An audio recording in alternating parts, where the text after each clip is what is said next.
Today we're going to talk about Democrats reclaiming patriotism and how Republicans are reacting as the result of it. And I interview Pete Buttigieg and Gavin Newsom at the DNC in Chicago. I'm Brian Tyler Cohen, and you're listening to No Lie. So we've seen Kamala Harris reclaim the mantle of strength from Trump when he refused to commit to a debate with her. We've seen Kamala reclaim the mantle of the young candidate when Biden dropped out and suddenly the old one in the race was Trump. But after the DNC, it looks like Democrats have actually managed to reclaim the one thing that Republicans had previously had a firm grip on, and that's this idea of patriotism.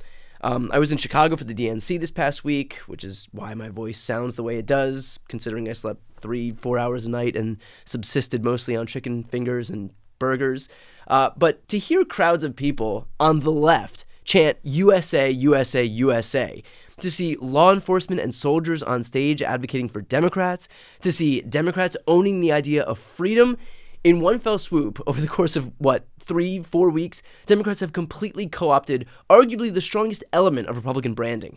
And that's not just me wish-casting, by the way. Here's former Fox and Newsmax host Eric Bolling, and one major element of that is this idea that Trump and Republicans are the party of patriots, despite being anti-constitution, anti-democracy, anti-freedom. It's just so aggressively antithetical to how they behave, but perplexingly, they still have been able to skirt by.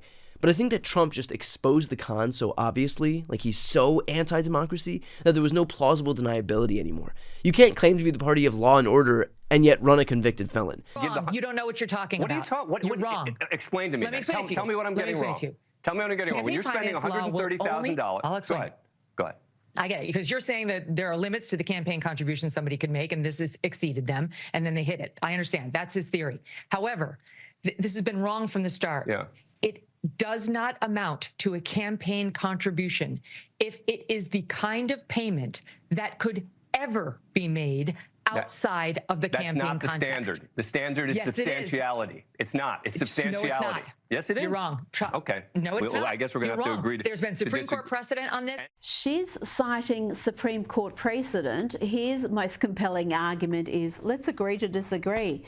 If this was a genuine crime, they wouldn't have to manufacture laws, revive misdemeanors, pass the statute of limitations, all to get Trump.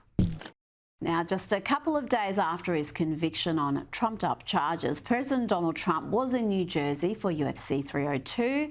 Let's have a look at how he entered the arena. 45,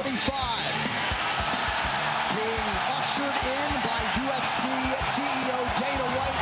Donald Trump is in the building, and the former president getting a standing ovation from the assembled masses here at UFC 302.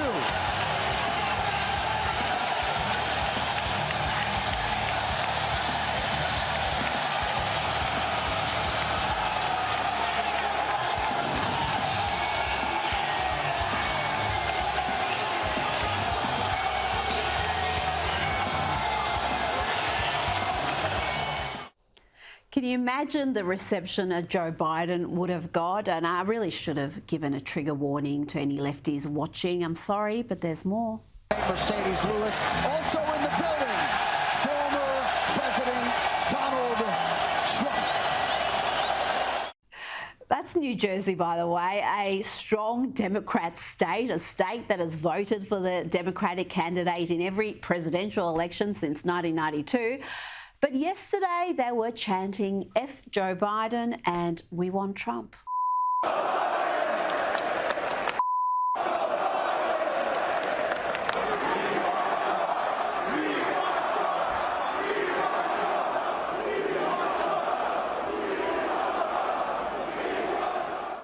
And the UFC fighters were also keen to acknowledge Trump. Here is middleweight Sean Strickland right after his win. President Trump, you're the man, bro. It is a damn travesty what they're doing to you. I'll be donating to you, my man. Let's get it done.